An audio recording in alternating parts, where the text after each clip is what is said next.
আবৃত্তি করছি আমার মায়ের লেখা কবিতা বৃষ্টির বাসনা। আঁকাবাঁকা গায়ের মেঠো পথ, দুব্বা ঘাসের গা ঘেঁষে কিছু জঙ্গলি ফুলের সমারোহ, দৃষ্টিগোচর হতেই যেন মায়ায় আচ্ছাদিত হয়ে উঠল হৃদয়খানি। নেতিয়ে পড়েছে যেন পাপড়িগুলো, কতদিন বৃষ্টি নামে না ধরায়। ধুলোয় ধূসরে প্রান্তর যেন মরুভূমি প্রায়। চৌচির মাঠ ঘাট মোড়ক ধরেছে বৃক্ষলতায়। শুকনো পাতার মুচমুচে আওয়াজ পদতলে দোলে তাই। মন বলে বৃষ্টি চাই, বৃষ্টি চাই, বৃষ্টি কোথায়? আকাশ যেন হাসির ঝংকারে পুড়িয়ে ঝলসিয়ে কড়া রোদ্দুরে অস্থির মনোবাঞ্ছায় কেবল বৃষ্টি চায়।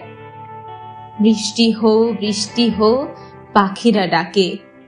ব্যাঙের বিবাহের আয়োজনে পাড়ার ছোটরা মাতে। মাঝে মাঝে মেঘ গর্জে, তবে বর্ষে না। এই কি ছলাকলা মেঘের বুঝি না। বৃষ্টি, তবে কি তুমি পথ হারিয়ে পথ ভোলা পথিক সেজেছ?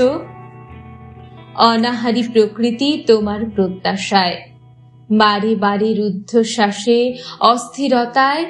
বৃষ্টি চাই, বৃষ্টি চাই, বৃষ্টি কোথায়? রাতের আকাশে মেঘ খুঁজে দেখি তারার মেলা বসেছে। মাঝে মাঝে কোথায় যেন বিদ্যুতের ঝলকানি ঝলক মেরে উঠছে। তারই আশায় বারবার আকাশ পানে চায়, এই বুঝি বৃষ্টি হয়, কিন্তু হয় না। বৃষ্টি যেন কেবল অস্থির মনের অপূর্ণ বাসনা।